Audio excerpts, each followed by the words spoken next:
Yung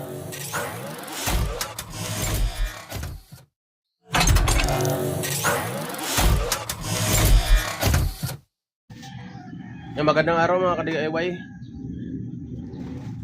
Meron pala akong parcel na bubuksan dito para may gagawin na naman akong DIY project.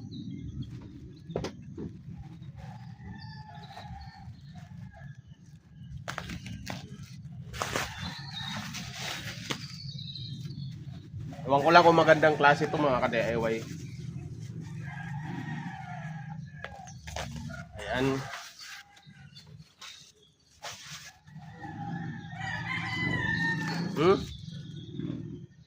Yan, alam nyo na siguro kung ano to.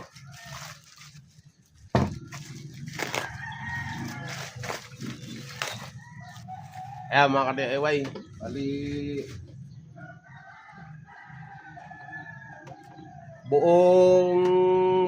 bumili ako ng buong motor. Yan mga ka-DIY, buong motor ng electric fan. Ayan pang ano to, ang nakasulat dong pang disc fan.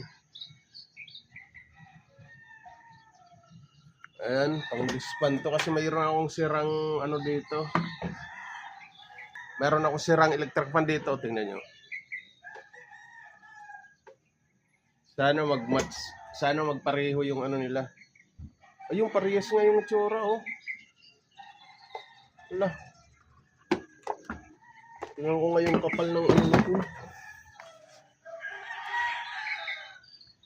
Ayan, medyo mas makapal nga lang yung yung stator niya dito sa luma. Pero kung titingnan nyo mga ka-DIY, oh. Ayan, yung hugis niya dito, yan yung mga marka na to. Ayan, parehas, oh.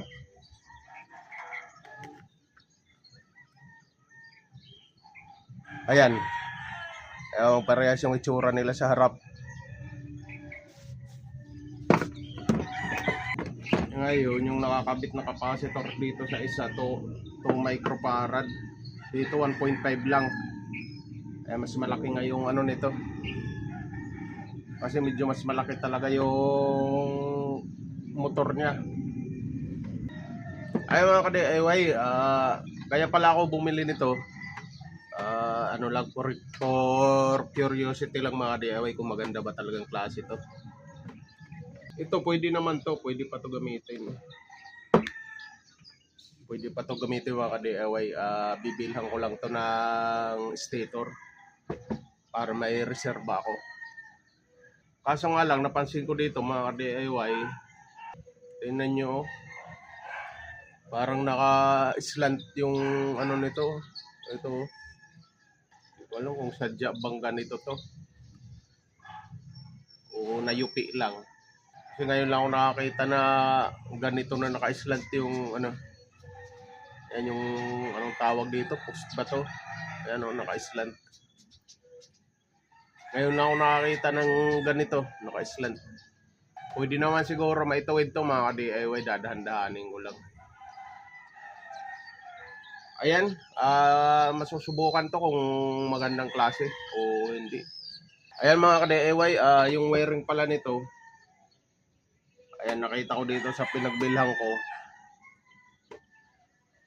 Ang wiring niya, yung black yung neutral.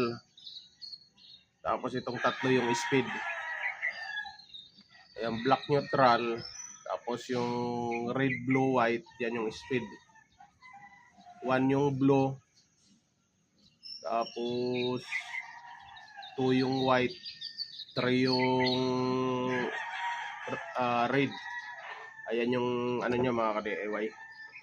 Yan yung wiring niya. Ayan, naka-display naman dito sa pinagbilhan ko.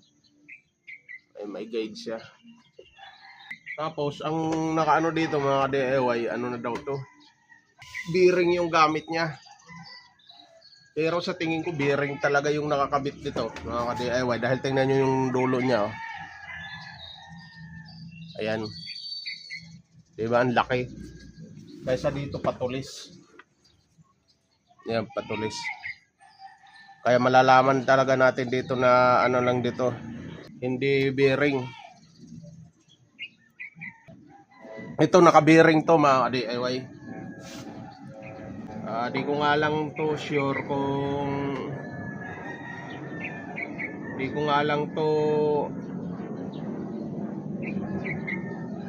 ko makita kung naka-thermal fuse to.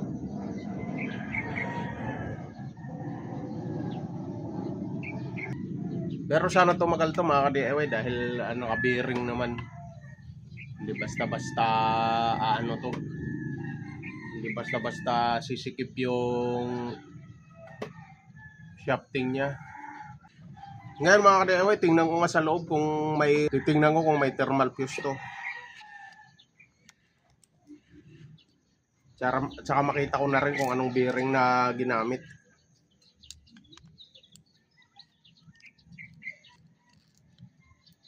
Ayan, bago to mga ka-DIY.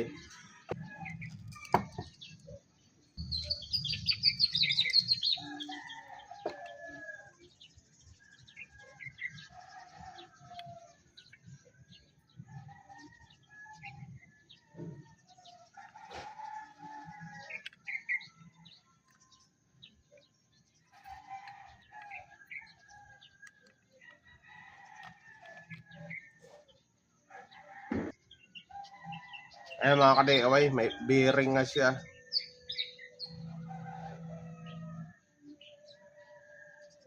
So wala nga lang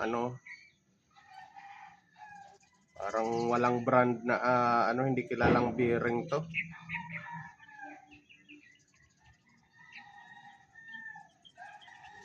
Pero yung sukat niya 608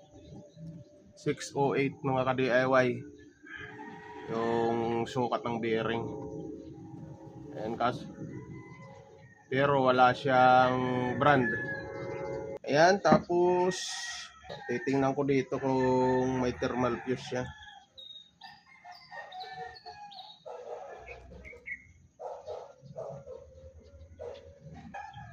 Ayan, para makita ko lang mga DIY, puputulin ko yung tali. Puputulin ko yung cable tie. Ayan, para makita ko. Hindi ko makita dahil dikit-dikit eh.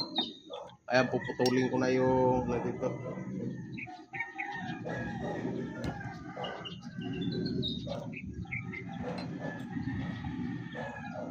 Gusto ko lang makita kung may thermal fuse talaga. Wala.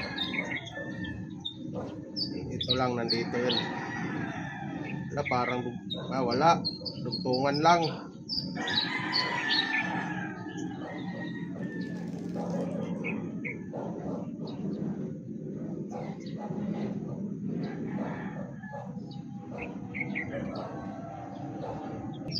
Ayan mga DIY, wala siyang thermal fuse. Wala siyang thermal fuse na nakalagay. Ngayon dahil wala siyang thermal fuse na nakalagay mga DIY, ko na lang to.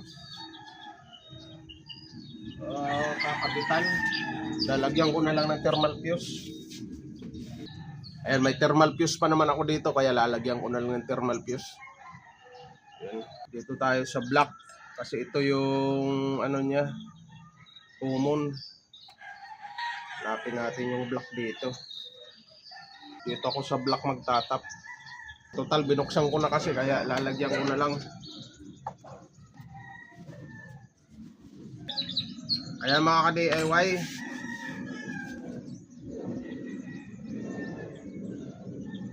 mayroon ditong sa nila pagbibinta. Hindi sa paninira to mga ka-DIY.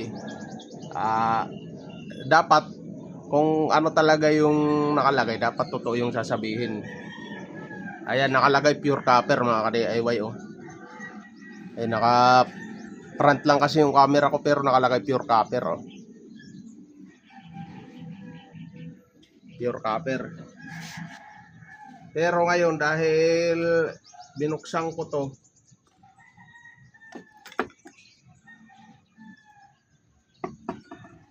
Ayan, kinayod ko na yan mga ka-DIY. Di lang siguro maisusum in. Ayan, oh. Itong bandang taas, puti talaga yan dahil sa ano yan, sa soldering, soldering lead. Pero, yan, nakayod ko na yung bandang baba niyan, mga ka-DIY. Puti yan, puti. Ayan oh, yan oh, kumintab oh. Ayan, kumikintab. Yan, yung bagong nakayod ko yan. Yan. Hindi siya, ano mga ka-DIY, hindi siya tanso. Pero sana magiging totoo lang sana yung nagtitinda nito, hindi yung sasabihin na pure copper. Dahil hindi naman pure copper. Ayan mga ka-DIY.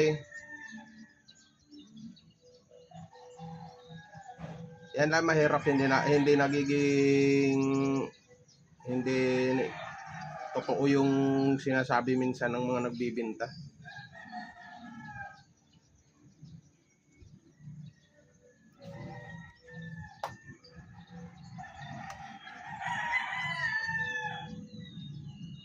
Pag hindi pure copper, huwag sabihin na pure copper.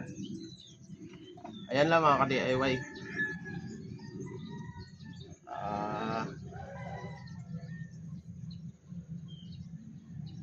Hindi naman sa paninira to mga ka-DIY dahil wala nga akong binanggit na tindahan dito. Wala akong tindahan na binanggit. Ayan mga ka-DIY, sa neutral line ko yan nilagay. Ayun, para sigurado na naidugtong ko ng maayos. Una natin ng continuity.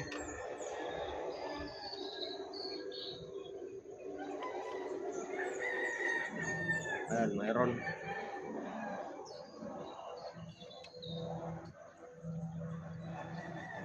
$635, $525.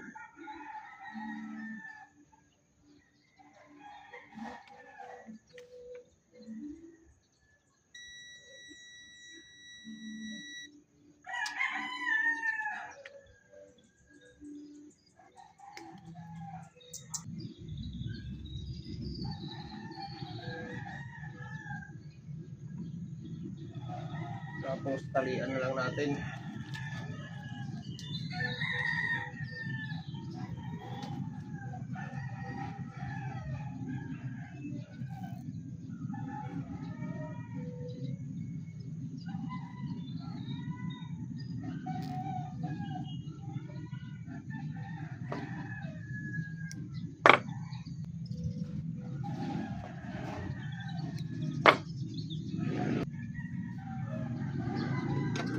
Ay mga ka-DIY, naibalik ko na sa ano niya, pwesto.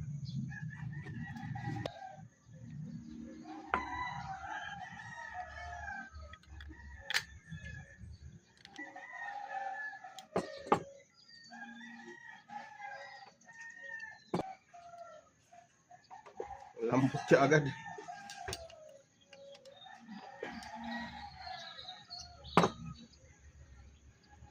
Ayan mga ka-DIY, naibalik ko na. Ngayon, papaandarin ko na siya para makita nyo. Ayan, gaya ng sinabi ko kanina, black yung neutral. Tapos speed tong tatlo, yung white, red, blue. Tingnan nyo kung iikot. Tingnan nyo na lang ito oh.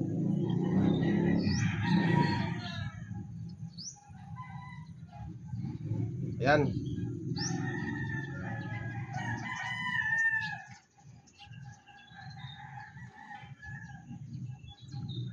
Ayan mga ka-DIY, umaandar siya. Yung isang speed naman. Ayan, mayroon lahat. Ay, mayroon yung dalawa, yung... Ayan mga ka-DIY, bali gumagana lahat ng speed. Pwede ko na may kabit dito yun. Kasi kawawa no, natagal nang na-stock oh. Tinanggal ko na nga yung ano, nangailangan ako minsan ng cord. Pero may mga ipapalit naman ako dito mga ka-DIY. Bali, di ko na ipapakita yung pagkabit dito. Madali lang naman yun. Madali lang naman pag-wiring dito. Ayan na nga, nabili ko pala tong buong motor ng electric fan sa halagang 295. 5 piso na lang yung kulang, 300 na. Ayan, totoo naman na may bearing mga ka-DIY. Yun nga lang, yung hindi totoo yung copper. Sabi pure copper, pero hindi pure copper. Ayan, nakita ko mismo mga ka-DIY dahil binalatang ko. Expected naman natin na yung kadalasan ngayon hindi pure copper. Yung mga motor na lumalabas ngayon kahit nga sa mga malalaking motor, mga welding machine, sa mga compressor nga ng aircon, ganun na rin. Mga pan motor ng aircon, ganun na rin, hindi na rin tanso. Kaya lang yung sasabihin mo na pure copper, yun, panlalamang yun. Para lang yun sa mga walang alam. Pwede maniwala. Pero kagaya ko, nabuksan ko, nakita ko hindi pure copper, diba? Parang talaga siya. Malaking panlalamang yung sa kapwa. Huwag na ilagay kung hindi naman pure copper. Ayan mga ka-DIY, di ko na ipapakita yung pagkabit dito. Gaya ng sinabi ko kanina, madali lang naman yan. Ipakita ko pag nabuo na yung gumagana na siya. Pero dito ko yan ikakabit.